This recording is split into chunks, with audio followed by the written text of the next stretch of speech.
Hey guys, welcome to the channel. Today we're going to be working on this garage door here. I installed this in a previous video. I'll leave the link down below if you're interested, with a low headroom door kit that I created myself. It works really well for this low headroom, but this door is pretty thin. It's letting a lot of cold air into the garage. I've got everything sealed up outside on the two sides and top, and then a gasket along the bottom as well.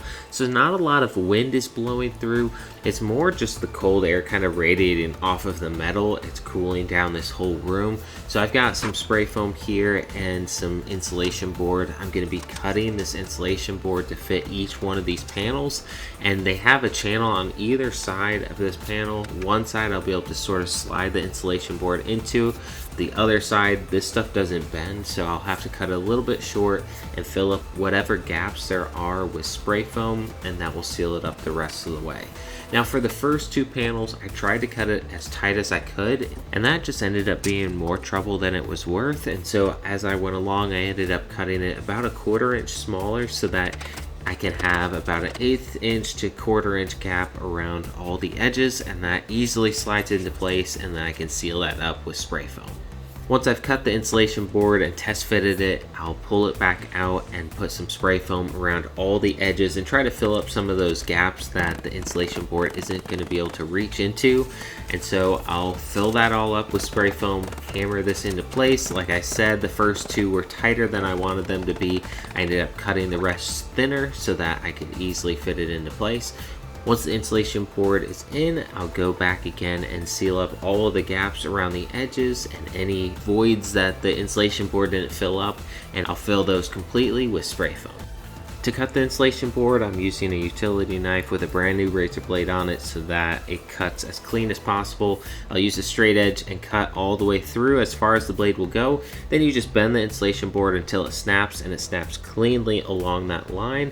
And it's the easiest way to cut through this and get some nice straight lines.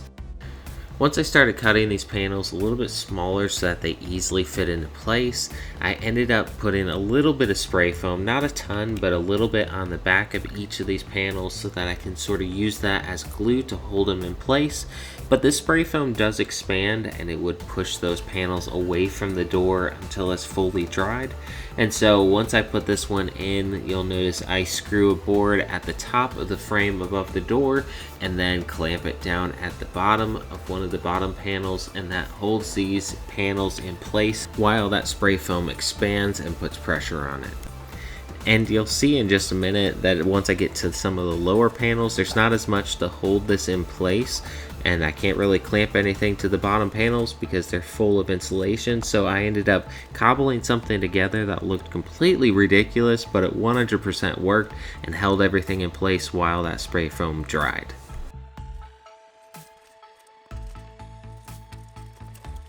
Now it's been 2 weeks since I insulated this garage door, and we've actually seen a significant increase in temperature in our rooms upstairs. We don't have the floor insulated, so every morning the floor was just freezing and uncomfortable, and now it's a lot better. It's still a little bit chilly because basements are always a little bit colder. We don't really heat it down there in the winter time, and so it's going to be a little bit colder than upstairs. But it's a lot better, and this is going to be a lot better too in the summertime when all of our AC upstairs just goes down into the basement. This will keep it a lot more efficient. Garage doors like this are very inefficient as is, and this helps a lot.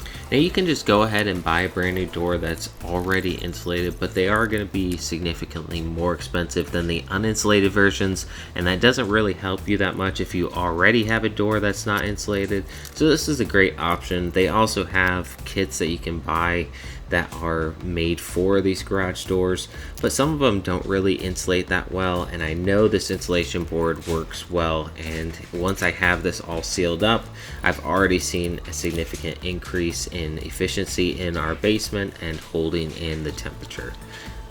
Now you probably have already noticed, but one of the panels I miscut. It wasn't intentional, but the blue lettering is facing into the garage when I wanted all of them facing out. You know, mistakes happen. It bothers me like crazy, but eventually I am going to paint this door white to all match the walls in this room and to get rid of the ugly green color. But for now, this is going to have to be good enough. And like I mentioned before, how I cobbled everything together in order to hold these panels into place, it works. Not pretty, but it's just temporary, and once everything's dry, I'll take all of those boards off and I'll come back with a brand new sharp knife. I found that it's helpful to use one of the kinds that extends. It gives you a little bit more control and you can get closer to some of those edges, but I'll trim off all of the excess spray foam, and at this point I'm going to come back and clean all of this up and it's going to start looking a lot better.